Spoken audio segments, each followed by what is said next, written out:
ይሄ ዳዊት የሚባለው ልጅ ምን አይነት መሰረት ላይ ቆሞ ነው የሚያወራው? ምን አይነት ዶክትሪንስ ነው የሚከተለው? አንድ ሰው ሐዋርያ ለመባል ማሟላት የሚገባቸው መስፈርቶች አሉት። ሐዋርያ ለመባል ማሟላት የሚገባቸው መስፈርቶች አሉት። ቃሉን ብቻ መውሰድ ሐዋርያ አልከኝ እኔን ጥሩ ሐዋርያ ምን ማለት ነው? ከዛ ይጀምራል። ዝም ብለው እኮ መለጣጠፍ አይደለም ያነሳህ በቃ ባዲ ሲኒየር ፓስተር እሱ ደግሞ ስለሚወደኝ ኧረ አፖስትል ጎረምሶች እያመጡ አፖስትል ምናምን ያሉ የሚሾሙትን የዚህን ሀገር ጎረምሳ ፓስተሮች የምታውቋቸው በማርያም ንገሩልኝ። ዳዊት እንዳለ ብላችሁ ንገራችሁ። እግዚአብሔር እንዳለ አልልም። አይነን ጨፈኛ እግዚአብሔር እንዲላል አለ። ከቃሉ ንፍት ሐዋርያ አልከኝ። እሺ ሐዋርያ ምን ማለት? ዳዊት ሐዋርያ ምን ማለት? ከፍቹ እኮ መጀመር ዝም ብሎ ነው። ቆይ እኔ ዝም ብዬ አሁን እሱን እጄ ኮሎኔል ብለው መመር ኮሎኔል ምን ማለት ነው ተብሎ ይተረኩ። ኮሎኔል ማለት የጦር ትምህርት ያለው ጦር የተማረ የተዋጋ የሚያዋጋ ደም ያፈሰሰ ደም ያፋሰስ ደም ለማፍሰስ የተዘጋጀ ማለት ነው። ስለዚህ ኮሎኔል ብለው ችግር የለውም። ግን ኮሎኔል መሆን አይችልም ነው እኮ ችግሩ። ሐዋርያ ብትለኝ መባባል ይቻላል። ዛሬ የሚያገለግለን አፖስትል ዴቭ ነው።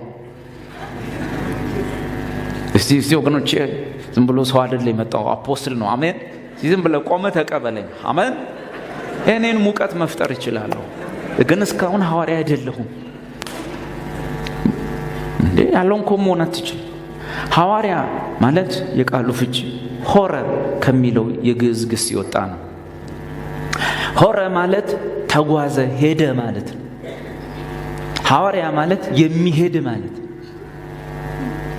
እንጂ ቸርች ከፍቶ ህዝቡን አስራት የሚለቅም አይደለም። ቢሮ ከፍቶ ሰው የሚያስተናግድ ማለት አይደለም።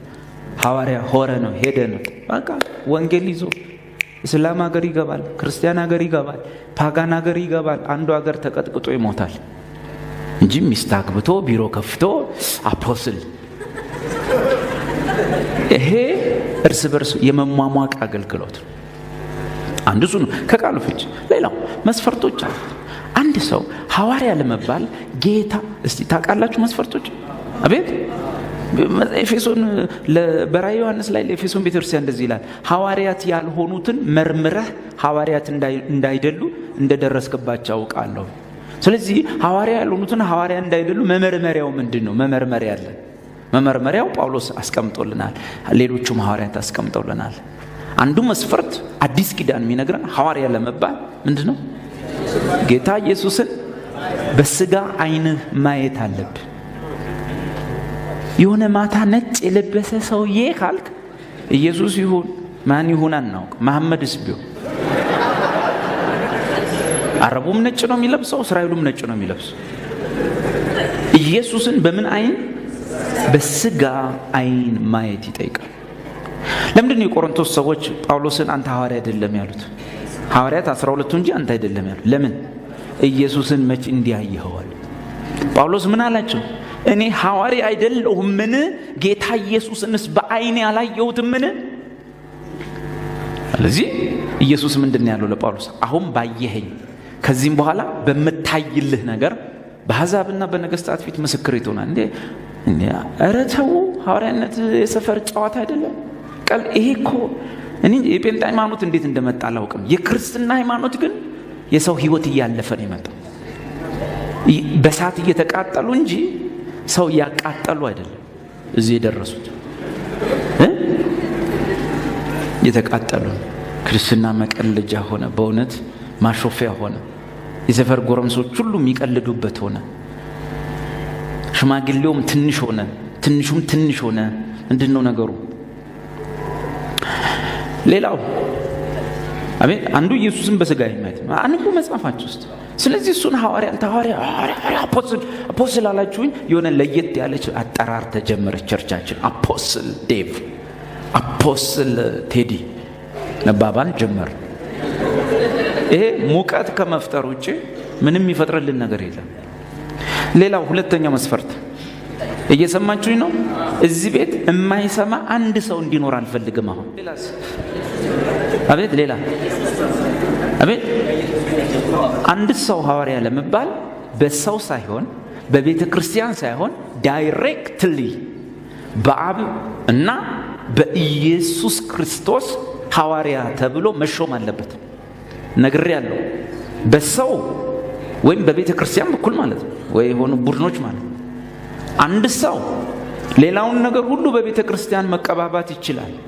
ሐዋርያነትን በተመለከተ ማንም ሰው ሐዋርያ ለመባል በአይን ከማየት ቀጥሎ በጌታ በኢየሱስ በራሱ ሐዋርያ ተብሎ ዳይሬክት መሾም ይገባዋል። ያንን ካላሟላ ሐዋርያ አይደለም። ወይ መጋቢ ነው፣ አስተማሪ ነው፣ ግን ስሙን ሐዋርያ ብሎ ከሰው በልጦ ከሰው ተበላልጦ መኖር ይቻላል። ግን አይደለህም ነው። ምንድነው የቆሮንቶስ ሰዎች ጳውሎስን ክርስቲያን ማነው ሐዋርያ አይደለህም ያሉት? ሌላ ምክንያታቸው ሌሎቹም እንደዚሁ ኢየሱስ መቼ ሾመ? ኢየሱስ ካልሾመ ሐዋርያ ነኝ ማለት አትችልም። ምን እንዴት ሾመ? ገላትያ 1:1 ምን አለ ጳውሎስ? በኢየሱስ ክርስቶስና እሱን ከሙታን ባስነሳው በእግዚአብሔር አብ ሐዋርያ የሆነ እንጂ ያዙልኝ ከሰው ወይንም በሰው ያልሆነ። ኦኬ አሽሙሩን ስሙ። ምን አይነት ሐዋርያነት አለ ማለት ነው? ከሰውና በሰው። ይኸው የምታዩት ለ1900 ዓመታት የመጨረሻው ሐዋርያ ዮሐንስ ከሞተ በኋላ ማንም ሰው ሐዋርያ ተብሎ ተጠርቶ አያውቅም። በ2000 አሁን ስንት ነው? 10 ግን ጉድ ነው የሚሰማው። ለ1900 ዓመታት በቤተ ክርስቲያን ውስጥ ማንም ሐዋርያ ተብሎ አያውቅም። ሁሉም በየሰፈሩ ተጠራርቷል። ጳጳስ፣ ሊቀ ጳጳስ የተባለ ሐዋርያ። በእግዚአብሔር አብ ሐዋርያ ወይ በኢየሱስ ክርስቶስ ከሙታን ባነሳው በእግዚአብሔር አብ ሐዋርያ የሆነ እንጂ ከሰዎች ወይም በሰው ያልሆነ። ስለዚህ ሐዋርያ ነኝ ስትል ማን ነው ሐዋርያ ያደረገ? ቸርች ዞር በል፣ ጓደኞቼ ዞር በል፣ ራሴን ዞር በል። እሱ ከሰው ወይም በሰው ነው። መመርመሪያው ነው። ሐዋርያት ያልሆኑትን መርምረህ እንዳወካቸው አውቃለሁ። ለምን ከሰው ወይ በሰው ነው የተሾሙት? ጳውሎስ ግን ሐዋርያ ነው። እንዴት ሲባል በኢየሱስ ክርስቶስ ከሙታን ባነሳው በእግዚአብሔር አብ ሐዋርያ የሆነ እንጂ ከሰዎችም በሰው ያለ። ማንኛውም ሰዎች ሐዋርያት ብለው ሲሾሙት እየተሰራ ያለው ቲያትር ነው። ትልልቅ ሰዎች ሁሉ አንድ ሰሞን ላይ ጀመሩ ሐዋርያ የሚለውን ሹመት፣ በኋላ ድምጻቸውን አጠፉ። ለምን? ሲመረምሩ እፍረት ተሰማቸው። እነሱ አፍረው ዝም ሲሉ ጎረምሳው የሰፈር ሁሉ ተቀባበሉ። ምን ነው ሲባል የግድ 5 ኦፊሶች የግድ ለምሳሌ እቺ ቤተ ክርስቲያን ሐዋርያቶች አሏት። ሐዋርያቶች አሉን፣ ግን በህይወት የሉም። ለምን? በህይወት መኖራቸው አያስፈልገንም። ለምን? ድሮም በህይወት በነበሩ ሰዓት በህይወት መኖራቸው አይደለም የሚፈልገው፣ ትምህርታቸው ይሰማል። ሐዋርያት ሥራ ምዕራፍ 2 ቁጥር 42 ምን ይላል? በሐዋርያት ትምህርት ይሰበሰቡ ነበር። በማን ትምህርት? በሐዋርያት ትምህርት። ስለዚህ ሰው የሚሰበሰበው ሐዋርያትን አይናቸውን ሊያይ ነው። ወገቤ ላይ ጫኑ፣ እጄ ላይ ጫኑ ሊል ነው። ትምህርታቸውን ፈሉ እና የሐዋርያት ትምህርት አለ እንዴ? ተጽፏል። መጽሐፉ ተጽፏል። መሰረት ተጥሏል። ሶስተኛ መስፈርት፣ አንድ ሰው ሐዋርያ ከተባለ የአንድ አጥቢያ ቤተ ክርስቲያን ላይ አይደለም ስልጣን ያለው። አንድ ሰው ሐዋርያነት አውቶሪቲ አለኝ ካለ አንድ ሐዋርያ የተባለ ሰው በአንድ አጥቢያ ላይ ወይ በሱ በመሰረተው ቸርች ላይ ወይ በሙሉ ወንጌል ላይ ወይ በቃለ ሕይወት ላይ አይደለም ስልጣን ያለው። አንድ ሰው ሐዋርያ ነኝ ካለ ባለ ሙሉ ስልጣን ወይም አውቶሪቴቲቭ ይሆናል። ምን ማለት ነው? ሐዋርያነት የጸጋ ስጦታ ብቻ አይደለም። የጸጋ ስጦታ የሚባል ነገር ሳይመጣ በፊትም ሐዋርያነት ነበር። እኛ እኮ የጸጋ ስጦታ አድርገነው ነው የተቸገረው። ለምሳሌ ኢየሱስ ሐዋርያት አድርጎ 12ቱን የሾማቸው መቼ ነው? የበዓለ ሃምሳ በኋላ ነው? በፊት ገና ሳይሞት ሳይሞት መንፈስ ቅዱስ ሳይወርድ ስጦታ ሳይጀመር የጸጋ ስጦታ ሳይከፋፈል ኢየሱስ 12 ጠርቶ ሐዋርያት ብሎ ሾማቸው እንዲና እንደዛ እንዲያደርጉ ስልጣን አውቶሪቲ። ሐዋርያነት ከሌሎች የጸጋ ስጦታዎች ይወጣል። ለምንድን የሚወጣው? ምን ጭምር ነው? አውቶሪቲ ነው። ስለዚህ የአንድ ሐዋርያ ነኝ ካለ ማለት ነው አውቶሪቲው በሁለት መንገድ መገለጥ ካልቻለ ሐዋርያ አይደለም። ዝም ብሎ ደከመ፣ ጓደኞቹም ደከሙ።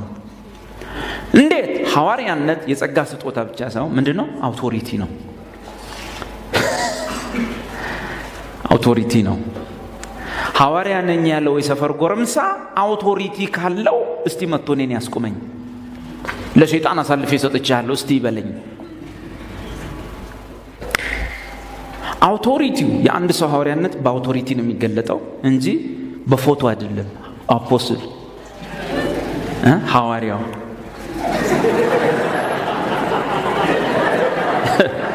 በዚህ አይደለም የሚገለጠው። ሐዋርያነት የሚገለጠው አውቶሪቲ ነው። አውቶሪቲው በሁለት መንገድ ይገለጣል። በምን? አንደኛ አንድ ሰው ሐዋርያ ከሆነ በዓለም ላይ ባሉ የትኞቹ አጥቢያ ቤተክርስቲያኖች ላይ ባለሙሉ ስልጣን ነው፣ ያገባዋል። ማንም ቸርች እኛ ቸርች አይደለም እንዳትመጣብን ማለት አይችልም። ጳውሎስን ሐዋርያ አይደለም ምን አገባው እኛ ቸርች ምን አመጣው ሲሉ እንዲህ አለ፣ እመጣለሁ። አትመጣም አላችሁኝ? እመጣለሁ። ስመጣ ደግሞ በትር ይዤ ነው የምመጣው። ምን በትር። ከዛ ምን አለ? የሐዋርያነቴ ምልክት የሆኑ ነገሮች ሁሉ በእኔ ላይ አለዋል። ምን ሲባል? ዱላ፣ አውቶሪቲ። ከዛስ እኛ ቸርች አይደለም የኛ አባል አይደለም እንዳይመጣ እዛ ቸርች ነው እዚህ ቸርች ነው ሲሉት እመጣለሁ። አንዱ አውቶሪቲ የሚገለጠው አንድ ሰው ሐዋርያ ከሆነ አጥቢያ ከፍቶ የራሱን ቸርች ታፔላ ለጥፎ ህዝቡን ማለብ አይደለም። በአጥቢያ ቤተክርስቲያኖች ሁሉ በሚፈጸም የዶክትሪንና የተግባር ስህተቶች ሁሉ ላይ ባለሙሉ ስልጣን ነው። ማንም አይፈቅድለትም፣ መንግስት አይከለክለውም፣ ቸርቾች አይከለክሉትም። አውቶሪቴቲቭ ነው። ሰማይ ከሱ ጋር ነው፣ ይሄዳል። ሙሉ ወንጌል አይደለም ውጣ ሲሉት አይደለሁም፣ አንተን አንቺን ለሰይጣን አሳልፌ ሰጥቻለሁ፣ ቻው። አውቶማቲካሊ ሰዎቹ በቅጣት ስር ይወድቃሉ። የትኛውም ቸርች ውስጥ በትር ይዞ ገብቶ የማስተካከል መብት አለ። እኛ እኮ ልክ እንደኛ የሆነ አጥቢያ ቸርች ከዛ ቢሮ ኮምፒውተር ላይ ቁጭ ብሏል፣ ሐዋርያ ነው። አስር ሰው ህዝብ 10 አባል የለው መጋቢ ነው። ምንድነው? እረኛ ነው። በግ በሌለበት እንዴት እረኛ ትሆናል? እየሰማችሁኝ ነው? ሁለተኛው የአውቶሪቲ መገለጫ በደም ስሙ። አንድ ሰው ሐዋርያ ነኝ ካለ አውቶሪቲ የሚገለጠው በምንድን ነው? በሚጽፋቸው ጽሑፎች። አንቡ መጽሐፍ ቅዱስ። አንድ ሰው ሐዋርያ ከሆነ የሚጽፋቸው ጽሑፎች በሙሉ አውቶሪቴቲቭ ናቸው። ስለዚህ ያቺ ጻፋ ጽሑፍ አንደኛ ከመጽሐፍ ቅዱስ ጀርባ 67ኛ ሆና ትገባለች። ሌላም ሲጽፍ 68። ከዛስ የሐዋርያው በቀለ መልእክት ወደ ጅማ ሰዎች ምዕራፍ 9 ቁጥር 1 ተብሎ ይገባል። እንደዚህም ብሎ ሐዋርያ አፖስትል ፓስተርነት ሁሉም ሲሆን ሰለቸንና ደግሞ አማረን፣ ደግሞ አዲስ ነገር አማረን። ፓስተር የሆነውም ያልሆነውም ፓስተር ሆነ ድሮ። አሁን ሰለቸን። ምንድን ነው ሲባል ይጎርም ሰው ፓስተር እንተራል እዚ ፓስተር ሁሉም ፓስተር ሲሆን ደግሞ አሁን ምን እንዳማረን አናውቅም። ሰሞኑን አፖስትል። ስለዚህ ከኛ ጋር የጌታ እራት የምትቆርሱ ሰዎች ከየትኛውም አመጽ ጋር ስለማንካፈል ከአጋንንት ማዕድና ከጌታ ማዕድ መካፈል አትችሉ። ከዛ ከነውራችሁ ጋር ካሳፋሪው ነገራችሁ ጋር እዛው መቅረት። በለጠፈው ቁጥር ከስሩ ዘማን ኦፍ ጋድ፣ በማግስቱ በአማርኛ የእግዚአብሔር ሰው እንትና፣ በማግስቱ ፕሮፌት እንትን በእንትን የተቀባው ስጋ ነው የምታየው። ስጋ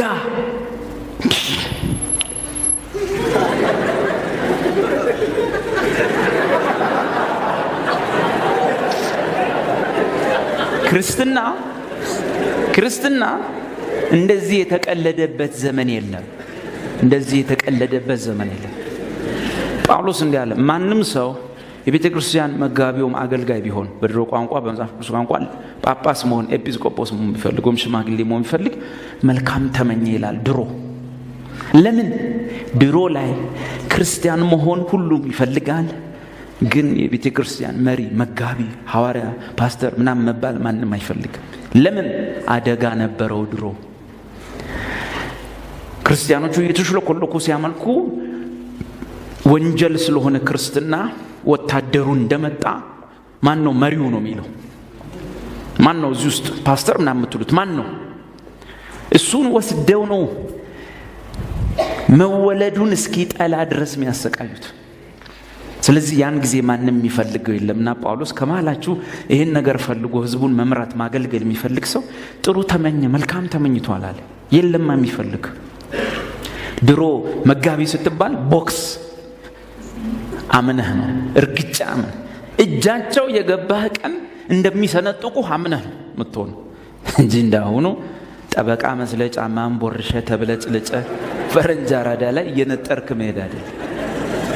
ይሄ ነው እውነቱ፣ ይሄ ነው።